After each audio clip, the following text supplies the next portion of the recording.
चुगलखोर पड़ोसन। क्या कर रहे हो? छत पे जाके अखबार पढ़ूंगा। बस यही करो। तुम्हें पता भी है कि बहू क्या गुल खिला रही है? उसने नया फेसबुक अकाउंट बना लिया है।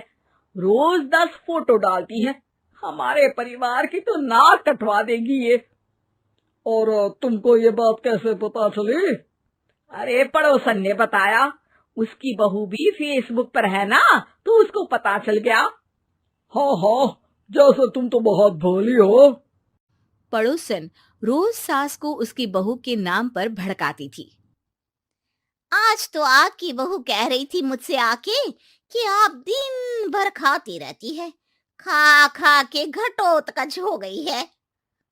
क्या? उसने मुझे घटोत्कच बोला? अरे वो खुद ना कटी सुपर्णखा है। आप कह रही हो तो सही होगा, लेकिन आप उसको बताना मत कि मैं ये सारी खबरें आपको देती हूँ। शाम को जब बहू पड़ोसन के पास जाती है, आज तो तेरी सास तुझे सुपर्णखा कह रही थी, कल ताड़का भी कह देगी। पता नहीं इतनी अच्छी बहू मिली है, फिर भी वो तुझे राक्षसनी क्यों समझती है? आप कितनी अच्छी हैं। आप मेरी सास की हर बात मुझे बता देती हो, वरना मुझे पता ही नहीं चलता कि वो मेरी पीठ के पीछे इतनी बुरी बात करती है। चालाक पड़ोसन रोज ही दोनों सास बहू के सामने उन दोनों की ही बुराई करती और चुगली करके बातें बता देती, ताकि दोनों में हमेशा लड़ाई होती रहे। आपने तो बस छत पे बैठ के अखबार पढ़ना है और चाय के घूंट पीना है।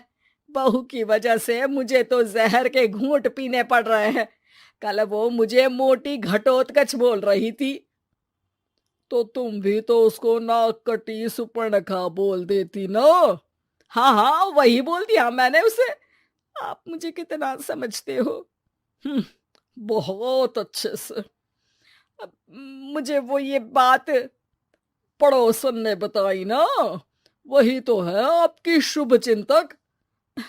पर मैं इस बहू को ना सबक सिखा के ही रहूंगी। जरूर सिखाना चाहिए, पर आज तुम मेरे साथ शाम को छत पे बैठना, एक तरकीब बताऊंगा। बिल्कुल बिल्कुल, कितना ध्यान रखते हो जी आप मेरा। मैं ना सब ध्यान रखता हूँ।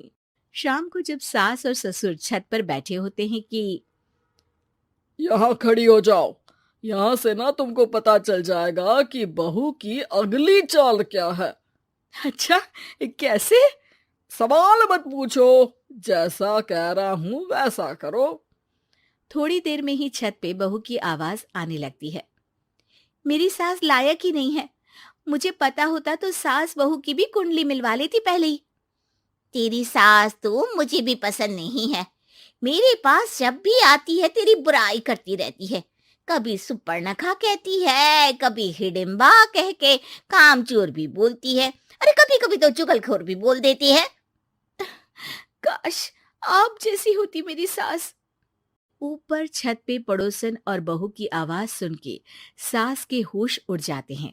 समझी? जी समझी।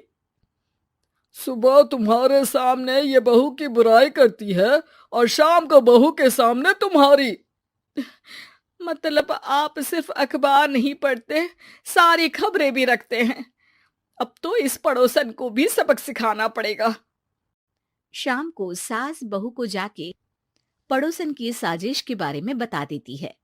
हाँ, मुझे माफ कर दो माँ जी। तुम भी अपनी माँ जी को माफ कर दो, इन्होंने भी तो तुमको बहुत कुछ कहा है। अरे बस बस, अब ये सोचो कि पड़ोसन को सीधे कैसे करना है। अगले दिन सुबह पड़ोसन सास का इंतजार कर रही होती है, लेकिन वो देखती है कि वहां सास और बहू एक साथ आ जाते हैं। अरे अरे, आज दोनों एक साथ। हाँ, सोचा कि बहू की पीठ पीछे बुराई करने से क्या फायदा, मुंह पे ही बोलती हूँ मैं। हाँ, मैंने भी सोचा आपको 2 बार मेहनत करनी पड़ती है, एक ही बार में काम खत्म कर लोगी। हैं? वो मैं आप लोगों को कैसे पता चला? क्योंकि ऊपर वाला सब देख रहा है। पड़ोसन ऊपर देखती है, वहां ससुर खड़े होकर हंस रहे होते हैं। मतलब आप हमारी बातें सुन लेते थे? हाँ, सुन लेता था और मजे भी लेता था। आपको तो शक नहीं होना चाहिए। क्या चाल खेली है आपने, एकदम सास बहू के सीरियल जैसी। तो बताओ पड़ोसन जी, मेरी बहू ने आपसे अब मेरे बारे में क्या बोला? यही बोला कि सास बहुत अच्छी है, बहुत ध्यान रखती है। अच्छा, और सास ने मेरी क्या बुराई की? नहीं ना की बुराई, हमेशा तारीफ करती है। भगवान सबको ऐसी सास दे। मेरी गलती है जो मैंने आप लोगों में आग लगाने की कोशिश की।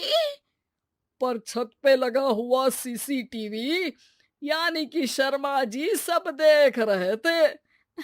हाँ जी, मुझे माफ कर दीजिए। माफ क्या, आपको तो अब हम साफ ही कर देंगे अपने वालों की लिस्ट से। आज से आपकी और हमारी बात बंद, लेकिन बुराई जारी रहेगी। अब आपकी हरकत के बारे में पूरे मोहल्ले को बताना तो पड़ेगा ना आंटी जी।